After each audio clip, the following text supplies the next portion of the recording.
Today, I want to address 5 patterns I keep seeing, patterns that go beyond craft and into how we sustain ourselves as creative people. These aren't just technical writing problems, they're the deeper challenges that can make or break our writing career. They're about mindset, sustainability, and what it really takes to show up as an intentional and heart-centered writer in this industry.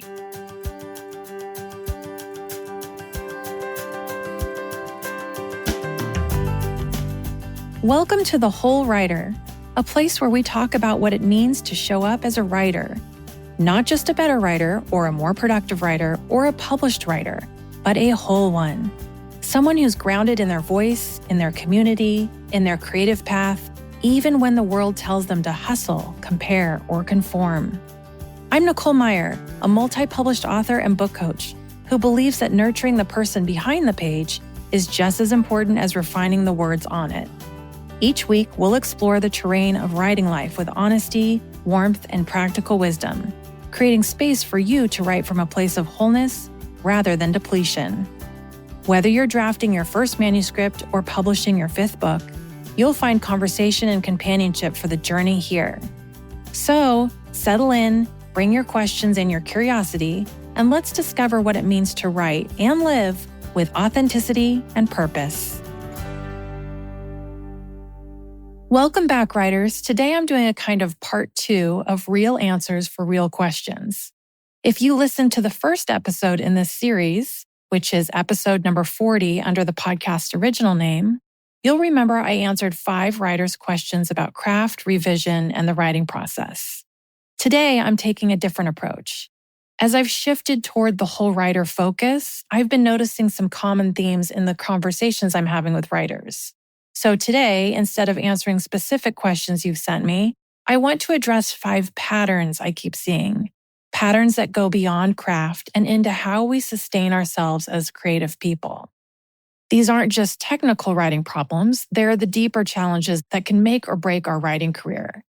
They're about mindset, sustainability, and what it really takes to show up as an intentional and heart-centered writer in this industry. If you're new to me, welcome. The following patterns I'm about to share come from my experience as a 4-timed published author and my years of book coaching and developmental editing for fiction writers. I point this out not to toot my own horn, as they say, but to assure you that my insights are both from a personal and professional lens. I've seen it all, and I want to share as much as I can so you can thrive in your own writing career. So let's jump in. All right, let's look at pattern number 1. This is, do I have what it takes to get paid for my work? This question comes up constantly, and I hear the self-doubt underneath it. Writers want to know if they have some special ingredient, some secret talent that will make them one of the chosen ones who actually earn money for their writing. Here's what I want you to know. The secret ingredient isn't talent. It's not connections.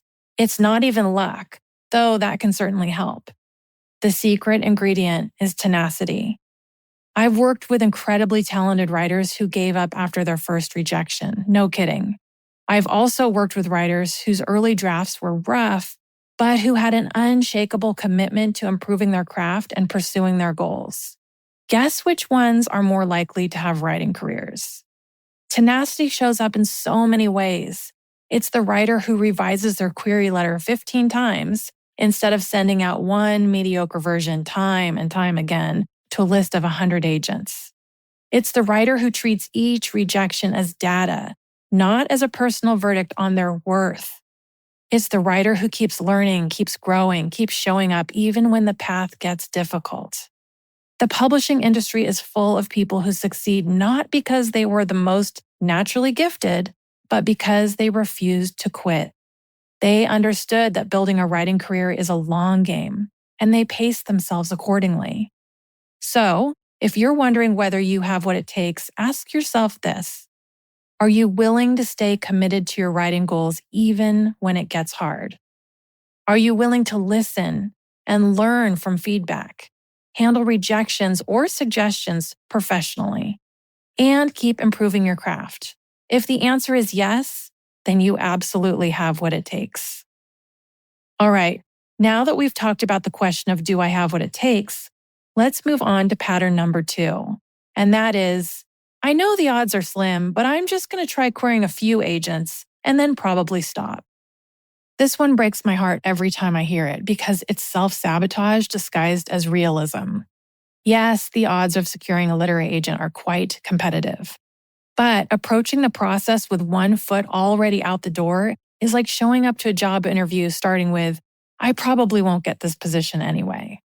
What needs to happen here is a fundamental shift before anything else. You're not approaching agents as a creative hoping for a miracle. You're approaching them as a dedicated writer with a project they might want to represent. That's a completely different energy. Here's the truth about those slim odds. And this might be kind of hard to hear, but they're not slim for everyone. They're slim for writers who submit generic queries, who haven't done their research, who approach the process haphazardly. But for writers who do their homework, craft and recraft compelling queries, and approach the right agents with the right projects, the odds improve dramatically. Instead of focusing on statistics, focus on what you can control. Research agents who represent your genre and have a track record of successful deals, whether they're big or small. Craft a query letter that showcases your story's unique hook. Write a synopsis that captures the emotional core of your book. Follow submission guidelines to a T. Most importantly, approach this process with the mindset that you belong here. I'm going to say that again. Approach the process with the mindset that you belong here. You're not asking for charity. You're representing a business opportunity. Agents need good books to represent. Publishers need compelling stories to publish. Readers need engaging stories to discover. If you've written a strong book, you're part of the solution to their needs. Trying just a few agents is like applying to only 3 jobs when you're job hunting. It's not giving yourself a real chance at success. If you believe in your work enough to write the entire book, believe in it enough to give it a proper launch into the world. P.S. I am a big believer that writers should follow the publishing path that meets their goals. I'm also a big believer that all 4 publishing paths, self-publishing, hybrid, small presses, and big traditional, come with pros and cons. There's no wrong answer. If you know me, you know I talk about this a lot. So do your research and determine what feels best for you. All right, let's move on to pattern number 3 now. And that is, I am almost ready to start or to get back to my writing.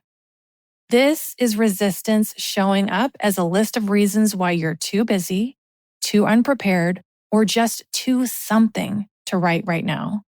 The timing will be better next month. You just need to finish this one project first. You're almost ready to clear your schedule and really commit. Here's what I know about being almost ready. It's a moving target. There will always be one more thing to handle, one more obligation to fulfill, one more reason to wait. But here's what I want you to really know. The perfect time to write doesn't exist. The only time to write is now, in whatever imperfect circumstances you're currently living in. Case in point, I was recently on another podcast where I shared how I wrote my debut novel while caring for my 3 small children and my father with severe dementia at the same time. Time and energy were tight, believe me, but I yearned to be a writer, so I took one small step at a time and made it happen. Writing doesn't happen in a vacuum. It happens in the midst of your real, messy, and scheduled life, with all its responsibilities and complications. The goal isn't to create perfect writing conditions. It's to create sustainable writing habits that work within your actual life. If you're waiting to have 3 uninterrupted hours every day, you might wait forever. But if you can find 15 minutes, you can start building a writing practice. If you're waiting for a dedicated writing space, you might never begin. But if you can write at your kitchen table before your household wakes up, you can start making progress. The resistance that shows up as, quote, almost ready is actually fear disguised as logistics. Fear that you won't be good enough. Fear that you won't have enough time to do justice to your story. Fear that you'll fail if you really try. So here's the antidote. Start before you're ready. Start imperfectly. Start with constraints and limitations. Start with whatever time and space you actually have, not the time and space you wish you had.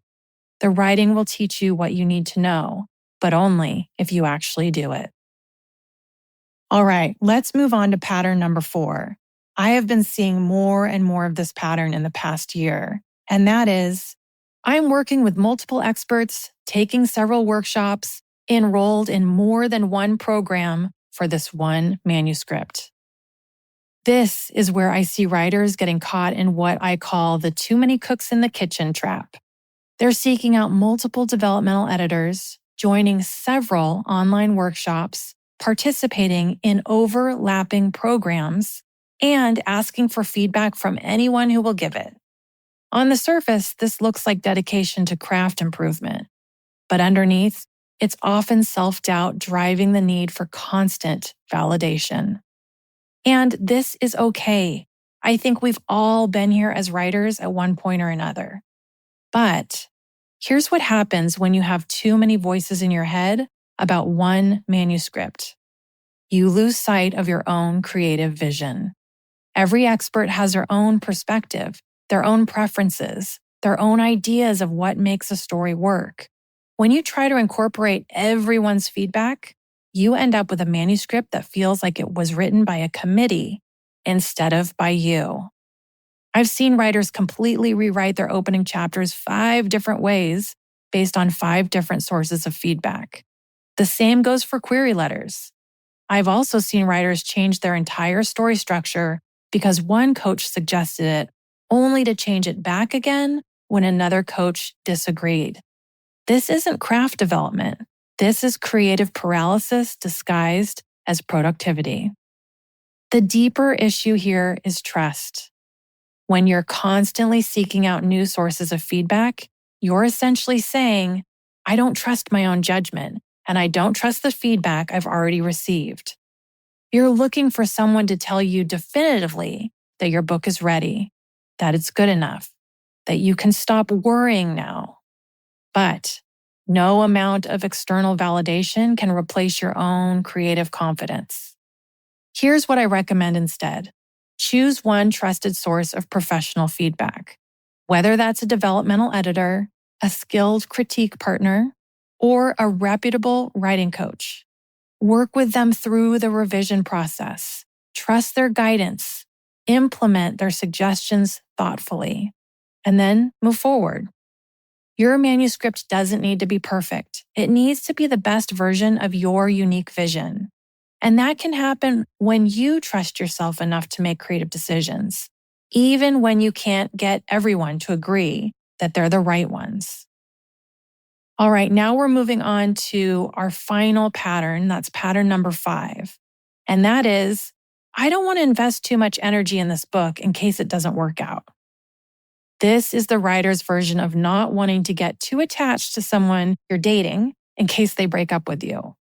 It's a protection mechanism, but it's also a guarantee that you won't give your work the energy it needs to succeed. Here's the paradox. The books that work out are almost always the ones their authors believed in wholeheartedly. The books that get agents, get published, find readers, those are the books that their writers poured everything into without holding back. Hedging your bets might protect you from disappointment, but it also protects you from success. If you're not fully committed to your story, why should anyone else be? If you're not willing to invest your full creative energy into your work, why should an agent invest their professional reputation in it? Let me pause here and offer that the whole writer approach isn't about being reckless with your emotional energy. It's about being strategic with your creative investment. Yes, there are no guarantees in publishing. Yes, most books face rejection before they find their home. But the books that succeed are the ones that their authors refused to give up on.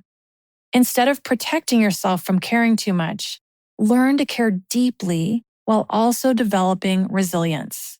Pour your heart into your work and simultaneously build your capacity to handle whatever outcome emerges.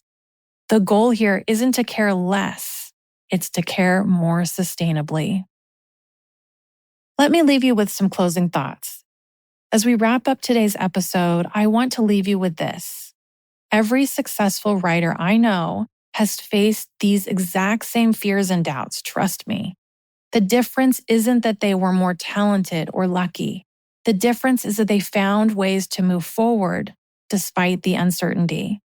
Your writing career isn't built on guarantees. It's built on your willingness to keep showing up, to keep learning, to keep improving, and to keep believing in your stories even when the path gets difficult.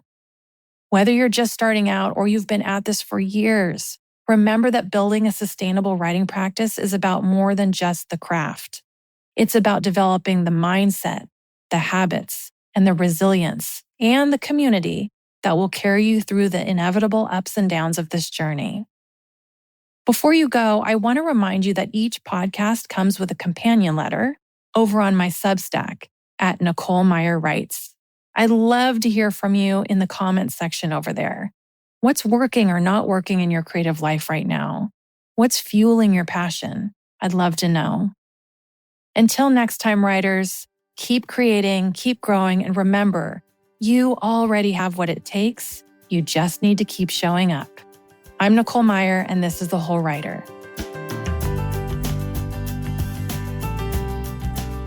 If you want to check out my coaching programs for fiction writers, visit NicoleMeyer.com. That's MEIER. And if you like this episode, I'd love you to take a minute to leave a rating and review for this podcast.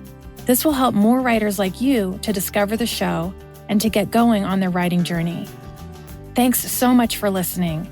Until next time, happy writing, everyone.